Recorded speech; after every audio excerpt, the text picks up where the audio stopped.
Today I'm going to give you the quick story about how I got stood up for a random dating app friendship meetup. I know it kind of sounds embarrassing, maybe a bit weird, but I felt that this was a fun story that I could use to practice my storytelling, but also tell you about how much more perseverance and dedication and flexibility that you need in life as a normal average male. You see, women, especially attractive women, they just have a different life once they become an adult after college. They're always invited to events and stuff wherever they go. So there's oftentimes no need to decide, oh, what do I want to do today that's fun, that's high status, that is great. And it's easy for them to make friends. People always approaching them and having them do stuff. Okay, and I may, some people might be like, okay, some women have the same struggle, maybe. But point being, I discovered as a normal guy after college, when you're trying to make friends in the real world after college, it's not so easy.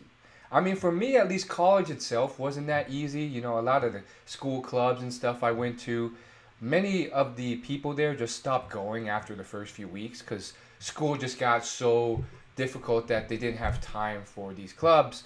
And so, socializing in college was better, but it certainly wasn't even great for me. And so after college, at least for me, I found it kind of difficult, to make friends. Now you can go to a commercial gym, and that's a great way of gaining muscle, but typically people have their headphones on and they're not really trying to talk to you much. They're trying to work out. And then, especially at work, especially if you work from home or remote, you're probably not interacting with people that much. After school, for me, it just wasn't a conducive place to make a lot of friends, um, especially when I worked in the office. Now when I worked in the service industry, in the food industry, a little bit better, but it's certainly not the best, and I know there's plenty of people who can relate.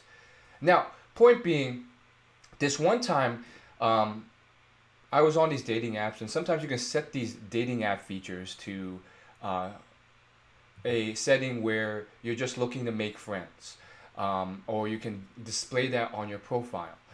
And I encountered someone who was open to just making friends, and I figured, why not? It's so hard to make friends nowadays. I tried a bunch of activities after work, but it's just difficult. Especially if you live in like a suburb or an area, or you don't know how to just naturally make friends.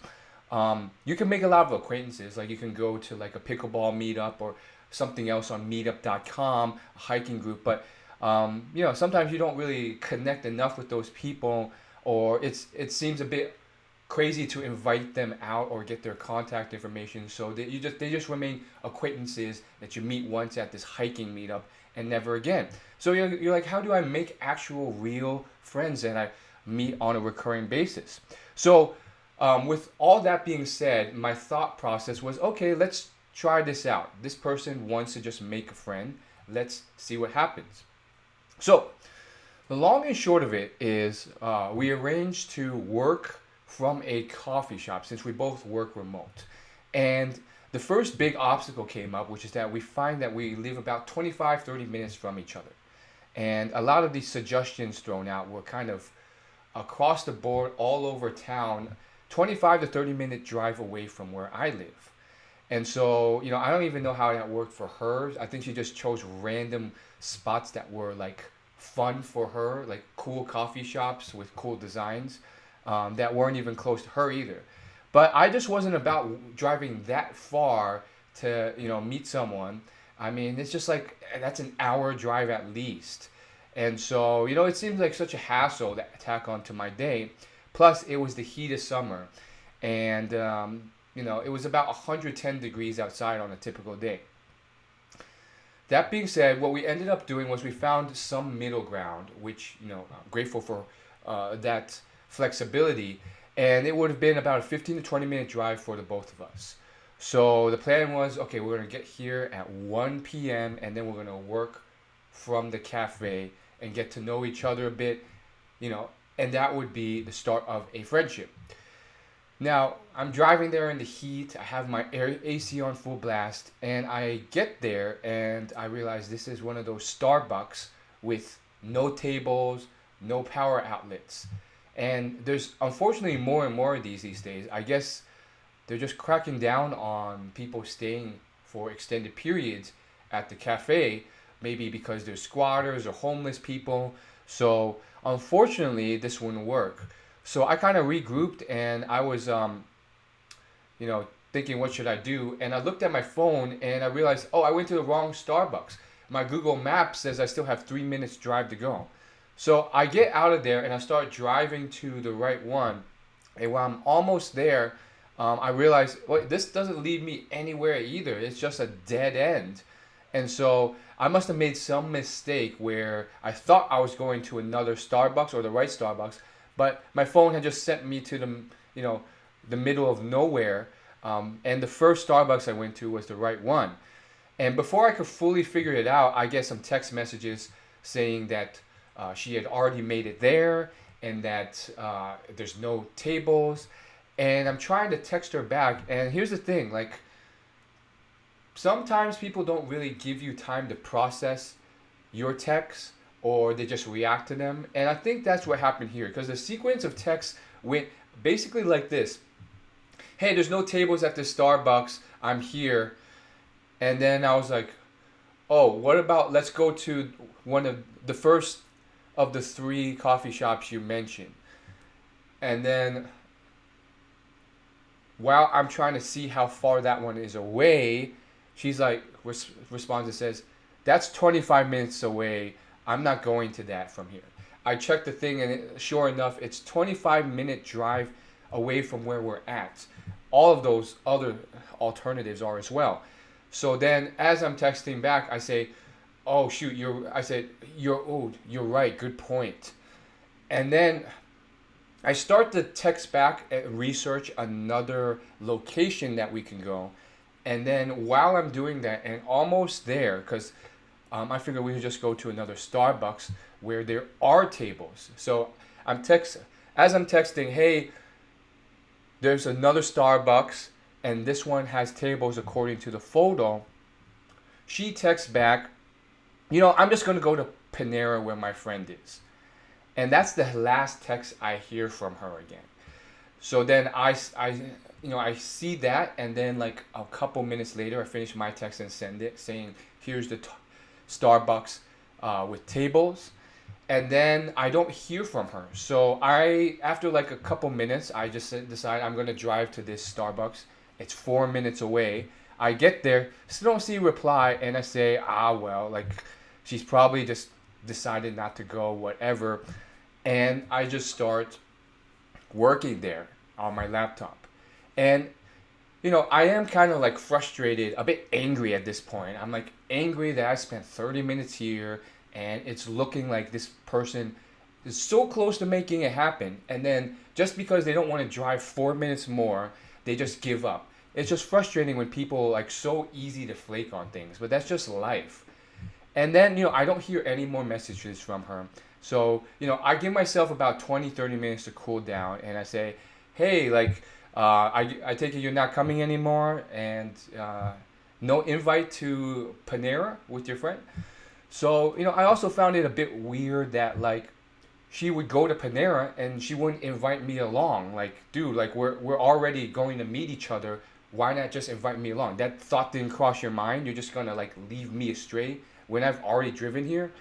So unfortunately, that was the end of it from her. Like, I didn't hear another message whatsoever from her. And I think the last of it was like, I tried to call her like about an hour after just to see if like we can straighten it out, and she didn't pick up. So I just left a voicemail and I said, hey, what happened? Like, this other Starbucks is literally 4 minutes away. You could have made it. Like, did you just like end up giving up while you're there? And yeah, I mean, we could have. We're so close to making it happen. You could have also invited me to Panera with your friend. So let me know what happened. And no response. And so the very last text I sent was like a few hours later because we were actually also planning on going to this DJ to see this DJ because she likes to see DJs. So um, I said, hey, are we still on for the DJ the next day? No response. And here's the thing, unfortunately, people are so quick to flake, and then two, people are so quick to judge. I am sure someone's gonna say, "Oh, you came across needy, like you were chasing her," and maybe I could have phrased it better so it didn't seem that way. Um, but to be honest, I really wasn't chasing or desperate or anything.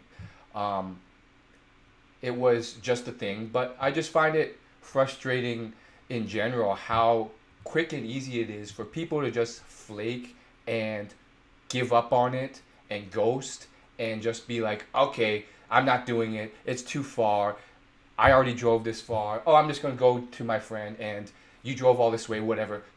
I'm just, you deal with that. Too bad. You drove. They probably weren't even empathetic enough to really understand that I had also driven a long way.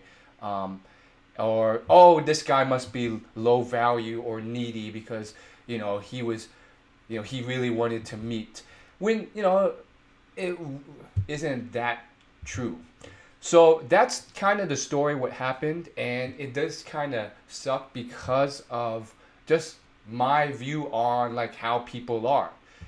It certainly wasn't the biggest deal. I knocked out some work at that Starbucks. I actually enjoyed my time there, got a drink and a snack, and then I went to explore and did a bunch of other things that day. Um, However, it is one of those stories that just shows you how people can be, especially if they've never met you, and how the grind for the normal guy is just harder than it is for girls. Girls usually, especially when they're in their prime in their 20s, they probably get the choices. They get to choose, okay, am I going to show up or not? And so on and so forth. And with this one, she wasn't even hot. Like, this was not even like that. It was just like, okay, this is, a chance to make potentially a friend. And that was even the shocking part about it. It was just like, dude, like, just be a decent person. It's not about me being desperate or anything.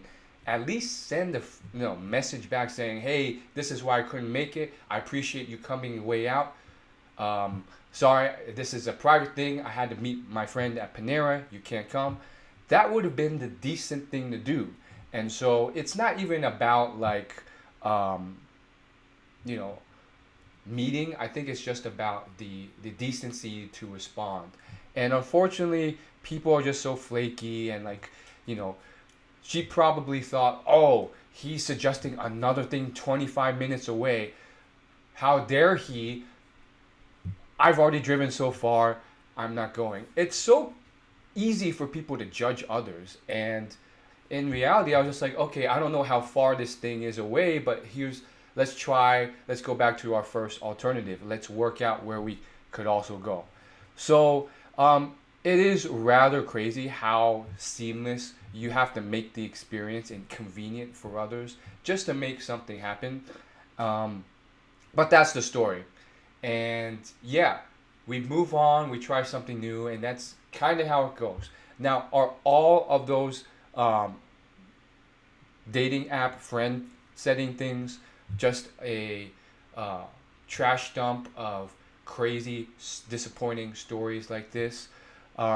Probably not. From what I could hear, other people, some people, especially girls, trying to make friends with other girls, they seem to love apps like Bumble BFF, and they seem to work really well. So your mileage may vary. And so this was just one of those unfortunate stories, but you do what you can. If it happens, ah well, you move on and you make the most of your next thing. And unfortunately, people say just be yourself, just do your own thing. Unfortunately, the lesson here is also like you have to frame everything properly. You have to make it super convenient for them. You don't want to show any signs that, oh, this might take longer than it should. Make the the commute quick, make the experience easy and fun, make it a great offer, make it something awesome that they would actually want to go to. That way, um, the chances that they will flake are less and the whole thing is smooth. And frame your messages back in a way that are short, sweet, punchy, not like you're desperate or chasing, and then don't double or triple text. Unfortunately, you have to do all these things just to appear a certain way so that they're not feeling um, like, oh, I'm higher value than this person. Um, so it does kind of suck, but you have to do these things. And yeah, that's the story. Thanks for watching.